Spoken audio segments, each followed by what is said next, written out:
भाऊ तुम आगे बढ़ो, सिद्धार्थ भाऊ तुम आगे बढ़ो, सिद्धार्थ भाऊ तुम आगे बढ़ो। छत्रपती शिवराय आरक्षणाचे जनक छत्रपती राजश्री शाहू महाराज, महात्मा बसवेश्वर, महात्मा ज्योतिबा फुले, माता अहिल्यादेवी होळकर, संत सेवालाल महाराज, संत गाडगे महाराज, लोकशाहीर अण्णाभाऊ साठे, मौलाना अबुल कलाम आझाद आणि भारतरत्न विश्वरत्न बोधिसत्व परमपूज्य डॉक्टर बाबासाहेब आंबेडकर यांच्या विचाराला सर्वप्रथम मी अभिवादन करतो। आज या ठिकाणी अहमदपूर नगर परिषद सार्वत्रिक निवडणूक 2025च्या नगराध्यक्ष पदाचे उमेदवार एक अत्यंत संयमी, एक कुशाग्र बुद्धिमत्तेचा, विनम्र स्वभावाचा आणि जनमानसामध्ये सातत्याने संपर्कात असणारा एक सामान्य कार्यकर्ता माजी उपनगराध्यक्ष कलीमुद्दीन अहमद साहेब, त्याचबरोबर प्रभाग 2च्या नगरसेवक पदाच्या उमेदवार माझी पत्नी तनुजा सिद्धार्थ कुमार सूर्यवंशी, या प्रभागाचे माझ्या पॅनल सोबत असणारे माझे मोठे भाऊ, एक अतिशय धडाडीचा कार्यकर्ता, प्रत्येकाच्या सुखदुःखात धावून येणारा कार्यकर्ता, अतिशय खंबीर अशा पद्धतीचा कार्यकर्ता, बोलणं कमी आहे परंतु काम जास्त आहे, असं माझा मोठे भाऊ गफार खानजी पठाण। या कार्यक्रमाला आवर्जून उपस्थित असलेले प्रभाग 7चे उमेदवार, एक युवक नेता, सातत्याने धडपडून काहीतरी नवीन करण्याचा प्रयत्नशील कार्यकर्ता, एक झुंजार कार्यकर्ता, संघटन शक्ती असणारा कार्यकर्ता आमचा सावंत भाऊ कदम। प्रभाग 7चे आमचे दुसरे उमेदवार या ठिकाणी आहेत, अतिशय विनम्र, अभ्यासू, सगळ्यांच्या सुखदुःखात धावून जाणारा आमचे महबूब भाई, त्यांची पत्नी या ठिकाणी उमेदवार आहे। या कार्यक्रमाला आवर्जून उपस्थित असलेले या कार्यक्रमाचे अध्यक्ष, मी ज्यांना मामा म्हणतो लहानपणापासून, आदरणीय शिवाजी मामा बनसोडे, आंबेडकरी चळवळीची बुलंद तोफ, आंबेडकरी चळवळीचे ज्येष्ठ नेते आदरणीय गोपीनाथरावजी जोंधळे साहेब, त्याचबरोबर या प्रभागाचे निरीक्षक असलेले आमचे मार्गदर्शक, त्यांना मी लहानपणापासून मामा म्हणतो, आदरणीय विश्वास मामा कांबळे साहेब, त्याचबरोबर या प्रभागाचे माजी नगरसेवक असलेले माझे मोठे भाऊ सन्माननीय कदम साहेब, या कार्यक्रमाला उपस्थित असलेले आंबेडकरी चळवळीचे ज्येष्ठ नेते,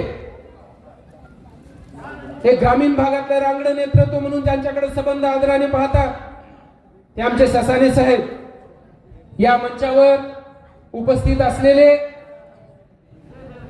बौद्धाचार्य आहे परंतु सामाजिक चळवळीचं जाण आणि भान असणारे व्यक्तिमत्व आदरणीय गायकवाड साहेब, त्याचबरोबर आमच्या वहिनी साहेब सुद्धा व्यासपीठावर आहेत, आमच्या दोन्ही वहिनी साहेब उपस्थित, माझ्या माता भगिनी, युवक मित्र आणि पत्रकार मित्र, मित्र हो, मी आपला जास्त वेळ घेणार नाही, परंतु आपल्याशी कनेक्ट होत असताना, आपल्याशी संवाद साधत असताना या निवडणुकीच्या निमित्तानं काही गोष्टी पडद्याआडच्या, पडद्यामागच्या, रस्त्यावरल्या, कागदोपत्री तुम्हाला कळायला पाहिजे आणि त्यासाठीची ही जाहीर सभा।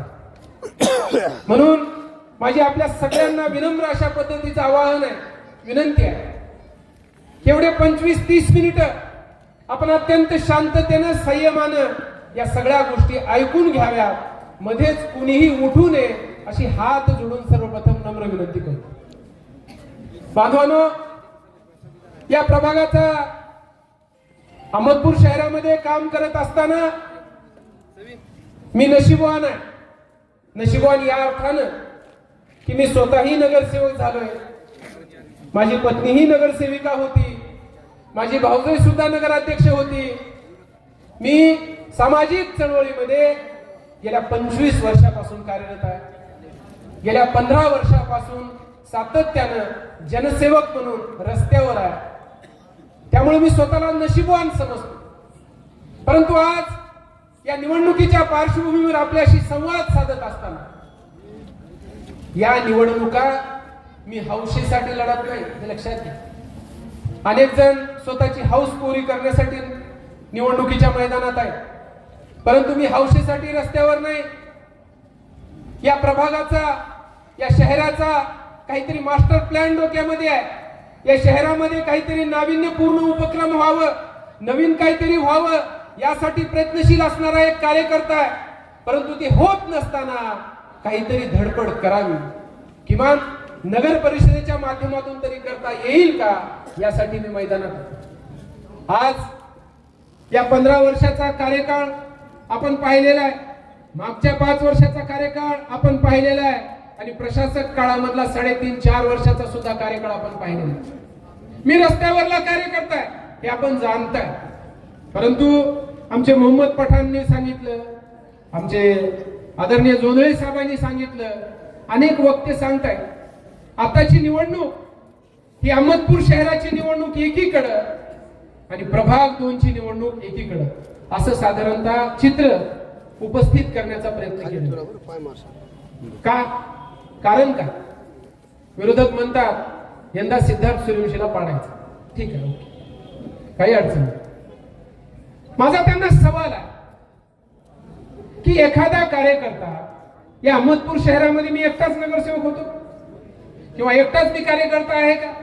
अरे 23 आहेत ना नगरसेवक, त्यांचीही चर्चा कधी होऊ द्या, रस्त्यावर, गल्लीमध्ये, व्यासपीठावर, विरोधकाच्या स्टेजवर. माझीच चर्चा का?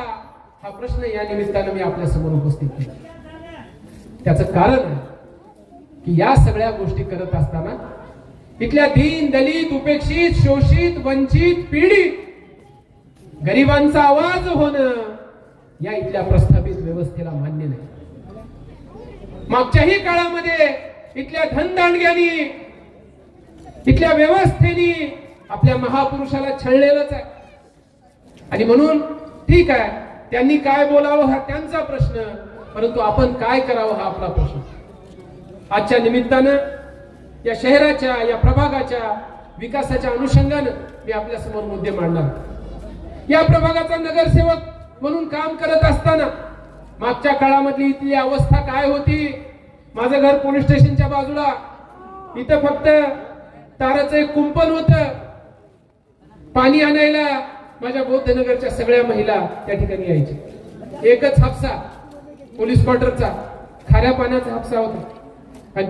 बरोबर आहे मग, तिथून तिपन्ना नगर असेल, तिकडे 4 टांगी असेल, या भागाची माणसं हापसून पाणी न्यायची.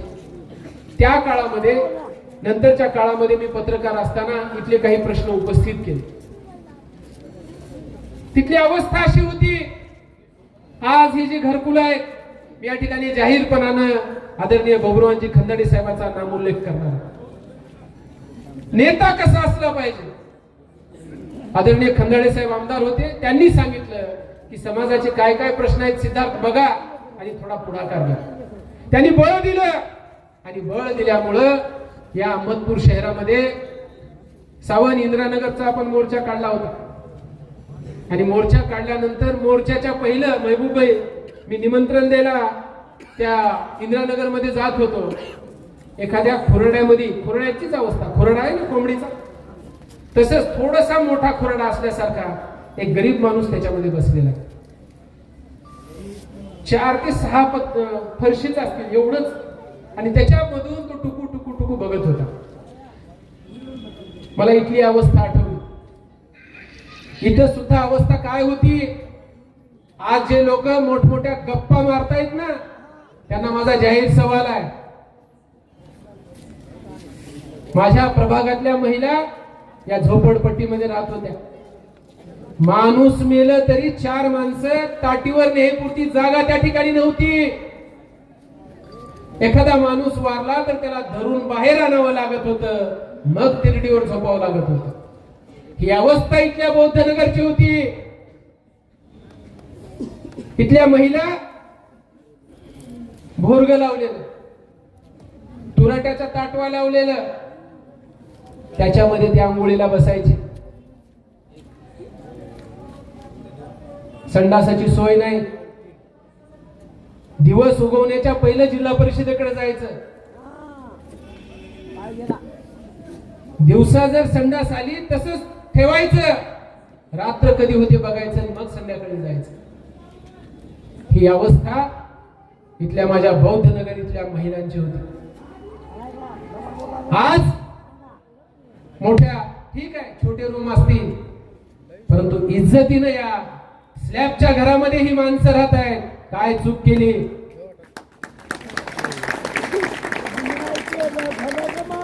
काय चूक केली? इथं स्मशानभूमी आहे.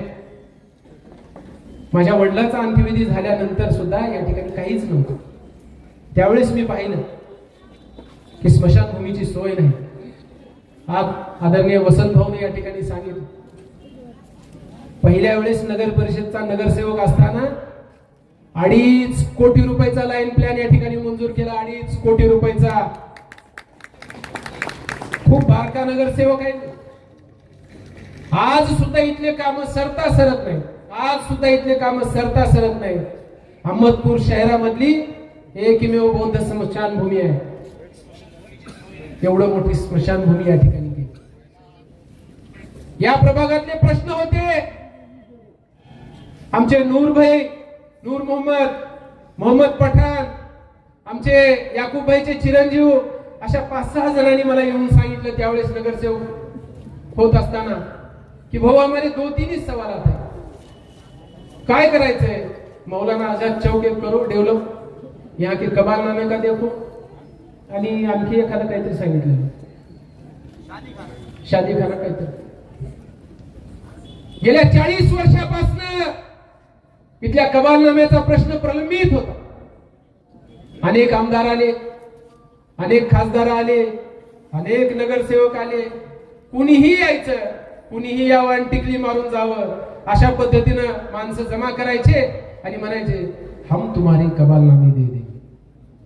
कबालनाम्याची त्यांची कधीच गाठ पडली नाही आजपर्यंत. मतदान झाले, लोक तिकडे कबालनामे. परंतु गेल्या अनेक वर्षापासून सातत्यानं पाठपुरावा करून ही कागद आहेत ना, ही कागद 267 कबालनाम्याचे फाईल्स आहेत. फाईल्स, शोभेच्या वस्तू ठेवलेल्या नाहीत त्या. आणि हे करत असताना इथल्या अनेकांचं प्रचंड अशा पद्धतीचा पाठपुरावा, नागरिकांचा पाठपुरावा मिळायला सुरुवात झाली. 267 जणांची याद्या तयार झाल्या, चतुर्सीमा तयार झाल्या, नकाशे तयार झाले. अशाच पद्धतीचे घर पहिले तिथं होणार होते. कलीमभाई इथं पाईकराव साहेबाचे इंजिनियर होते. आमच्या शेख साहेबाच्या तिथं आम्ही मोजणी सुद्धा केलेली होती, परंतु या लोकांनी संमती दिली, घरकुल झाले. परंतु इंदिरानगर असेल, त्याच्याबरोबर मौलाली नगर असेल, या लोकांनी संमती त्यावेळेस दिली नाही, म्हणून ते घरकुल राहिले. आणि मग जेव्हा हे घर झाले त्यावेळेस अनेकांनी म्हटले सिद्धार्थ तुम कोशिश करो. बोले इंशाल्लाह जरूर कोशिश करो. आणि मग कामाला सुरुवात केली. कामाला सुरुवात केल्यानंतर अहमदपूर ते लातूर, लातूर ते औरंगाबाद, औरंगाबाद ते पुणे आणि पुणे ते मुंबई, असंख्य ठिकाणी आम्ही चक्रा केल्या. आणि या प्रत्येक चक्रामध्ये एक एक गवाह सोबत ठेवले. मी गवाह मौजूद आहे. ज्या ज्या ठिकाणी गेलो त्या त्या ठिकाणी एक गवाह आहे. माझ्यासोबत जे उमेदवार आहेत, आमचे आदरणीय गफार खान पठाण साहेब, सावली सारखं आमच्या सोबत राहणार. आणि म्हणून माझ्या प्रत्येक कार्यक्रमामध्ये, प्रत्येक उपक्रमामध्ये त्यांचा सिंहाचा वाटा आहे. ते सुद्धा याच्या पाठपुराव्यामध्ये खंबीरपणाने होते. परंतु इथली एक यंत्रणा ही कबालनामे होऊच नये या पद्धतीने राबत होती. आणि मग कलेक्टरलाच गेलो आम्ही, निवेदन दिले. याद्या तयार झाल्या. योगायोगाने पुण्याला मी या ठिकाणी याच कामाच्या संचालक आहे पुण्याला, नगर रचना व मूल्य निर्धारण विभागाचं. त्याच्या पाठपुराव्याला मी माझ्या परिवारासोबत गेलो. एक परिवाराचं तिथं खासगी काम होतं गाडी घेऊन, आणि येताना पुण्याहून येताना माझा अपघात झाला. तो अपघात एवढा भीषण होता की इथं सकाळी व्हॉट्सअपवर फोटो आल्या, अनेकांचे फोन सुरुवात झाल्या, रे कोई बचाव ना केला.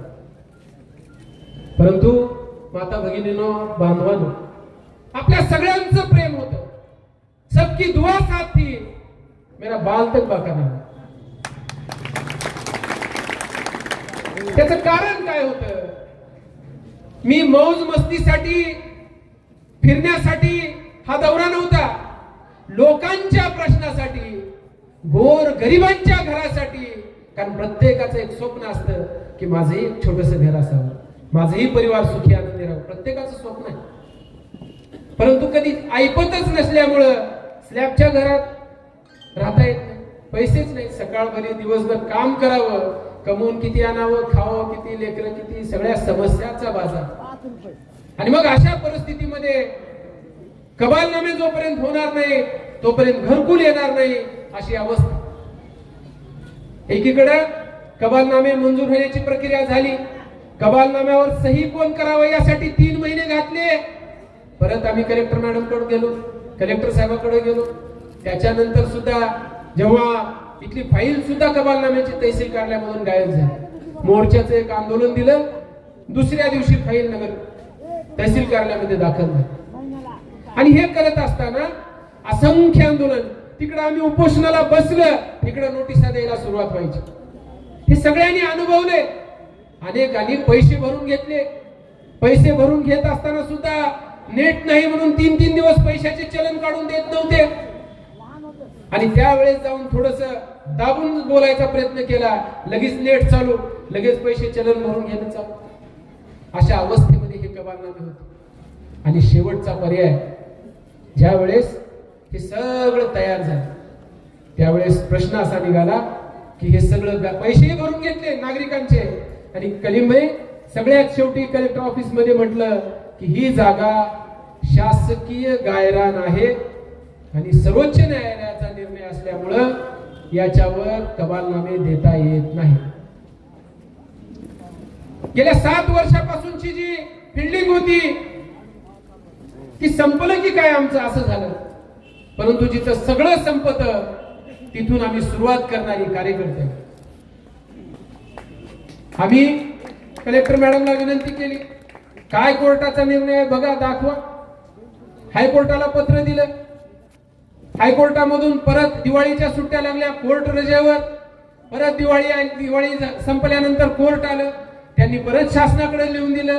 शासनानं सांगितलं शासकीय जागा असेल तर देता येणार नाही गायरान असल्यावर. हे करत असताना आम्ही तहसीलचं रेकॉर्ड सुरुवात केलं. एका तहसीलदारचा निरोप समारंभ होता, त्यांच्या पुढे आम्ही हे विषय काढला. त्यांनी म्हणलं, बघा एखाद्या वेळेस 10, 20, 30, 40, 50 वर्षाचं रेकॉर्ड काढून काही मिळतंय का. तिथले 2-4 कर्मचारी हाताशी धरले. 15 दिवस एक एक रेकॉर्डचा कागद काढला. तुमच्या सगळ्याचं सुदैव, हातगुण माझा नशीब तुमचं असं म्हटल्यासारखं एक कागद मिळाला. आणि तो कागद होता सन 2000 पर्यंत या सातबाऱ्यावर शासकीय एवढंच नाव होतं, आणि त्याच्यानंतर या सगळ्या सातबाऱ्यावर शासकीय गायरान असं झालेलं होतं. आम्ही ते सगळं रेकॉर्ड काढलं, तहसीलदारकडे अर्ज केला. कलम 151 प्रमाणे या सातबाऱ्यामध्ये दुरुस्ती करायचे अधिकार तुम्हाला आहेत आणि हा सातबारा चेंज करा. मॅडमने सगळे रेकॉर्ड बघितलं आणि हा सातबारा चेंज केला.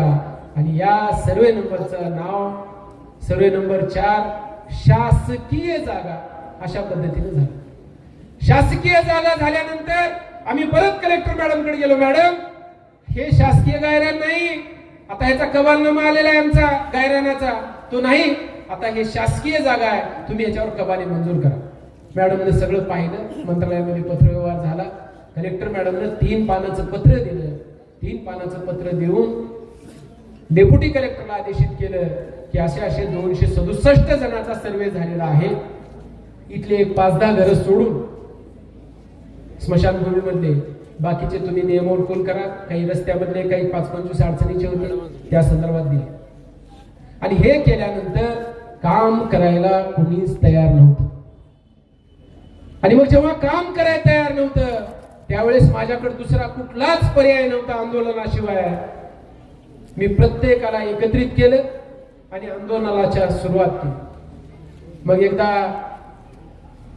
धरणे आंदोलन झालं, निदर्शने आंदोलन झालं, उपोषण झालं, आमच्या शेकूबाईचं एक उपोषण झालं, एक 30 दिवसाचं उपोषण झालं, त्याच्यानंतर गाढव मोर्चा झाला.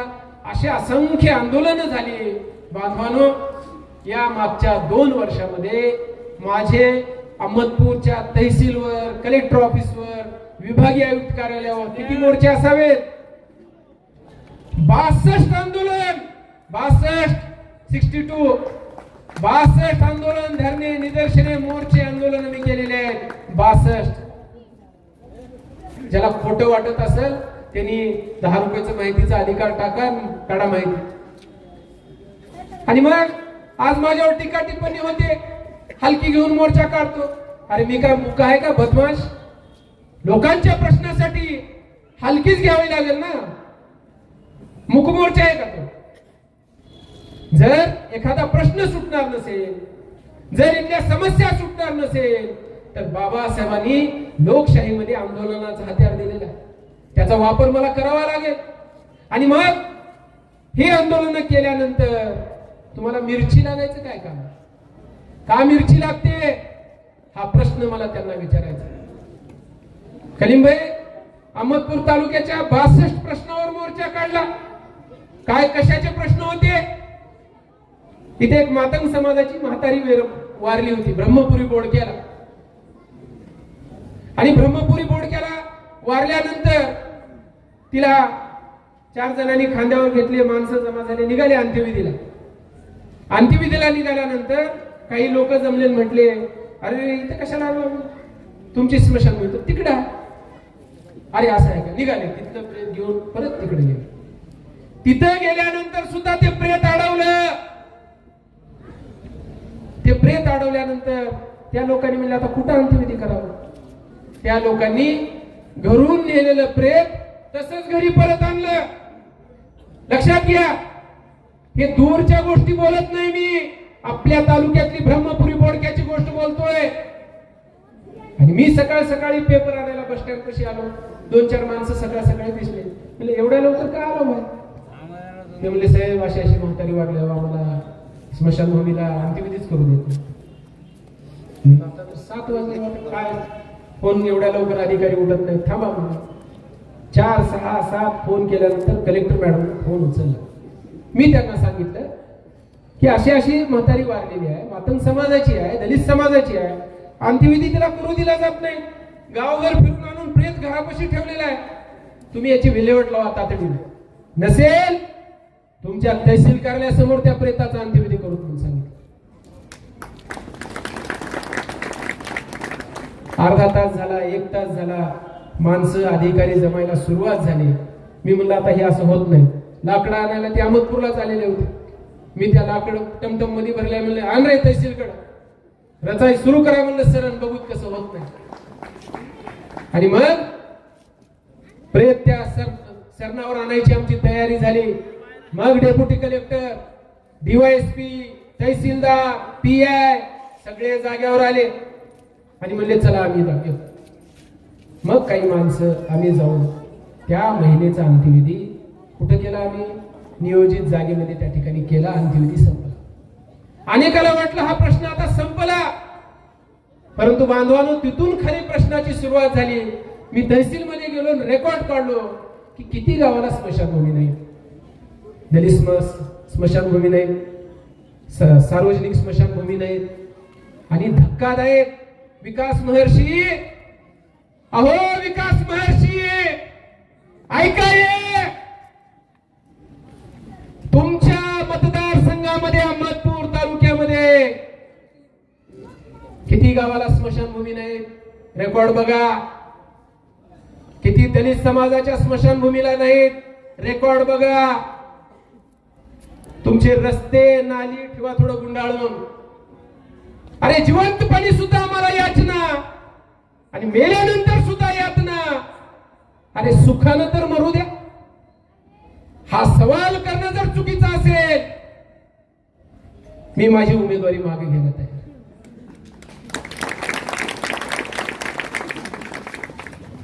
का मिळू नये? आम्ही तुमच्या खिशातलं मागतोय, माझ्यासाठी मागतोय.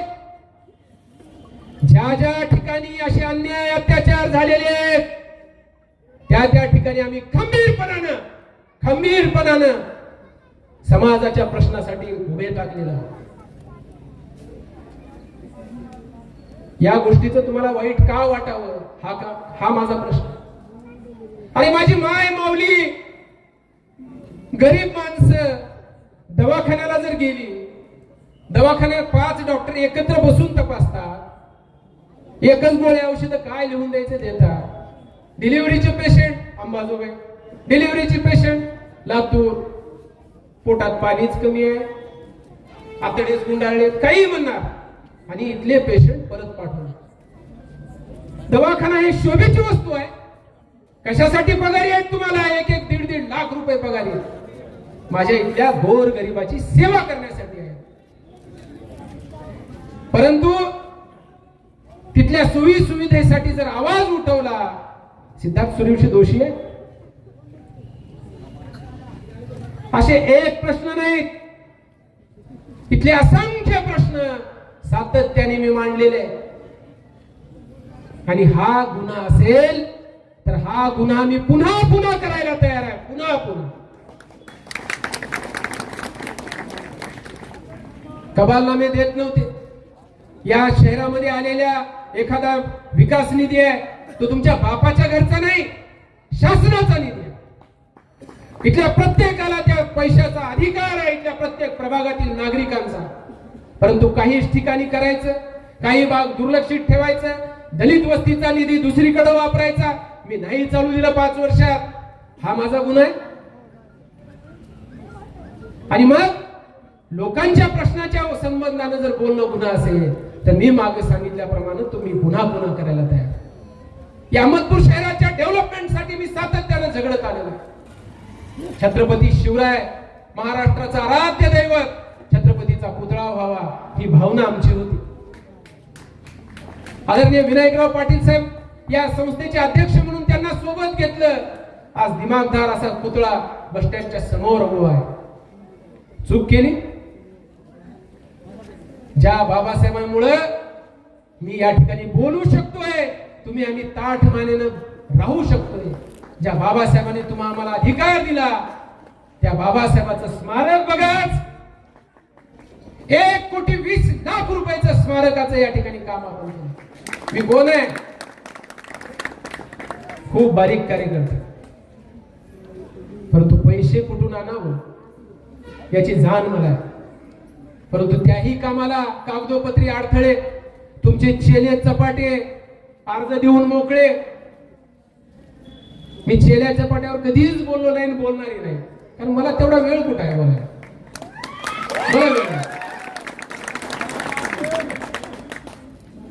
माझी नम्रतेची विनंती राहणार,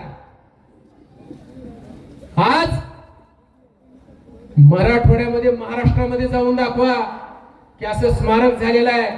अरे ज्या एका स्मारकामध्ये डॉक्टर बाबासाहेब आंबेडकर, भारतीय संविधानाचं शिल्प, जी लोकशाही बाबासाहेबांनी दिलेली संसदीय लोकशाही, त्याचं जे आकार आहे संसदेचा, तो आकार, आणि त्याच्यावर बाबासाहेब विराजमान आहे, आणि त्याच्यावर अशोक स्तंभ आहे. काय गुन्हा केला? चूक आहे हे काम करणं? हे काम करणं चुकीचं आहे. या अहमदपूर शहरामध्ये मातंग आणि बौद्ध समाजाचं एकत्रीकरण व्हावं हे माझं स्वप्न होतं. आणि म्हणून अहमदपूर शहरामध्ये लोकशाही अण्णाभाऊ साठे यांच्या पुतळ्यासाठी जागा नियोजित केली. अनेकांनी म्हणायचं सिद्धार्थ बाबासाहेबांचा पुतळा झाला, शिवाजी महाराजांचा झालाय, अण्णाभाऊ साठेचाही करा. निश्चितपणानं करणार. साहित्य सम्राटाचा पुतळा या अहमदपूर शहरामध्ये. मी कामाला लागलो, माझ्याकडे फायदे आहे, ज्याला बघायचंय त्यांनी रजिस्ट्रेशन केलं, नगर परिषदच्या परवानग्या काढल्या, नॅशनल हायवेच्या परवानग्या काढल्या, सार्वजनिक बांधकाम विभागाच्या परवानग्या काढल्या.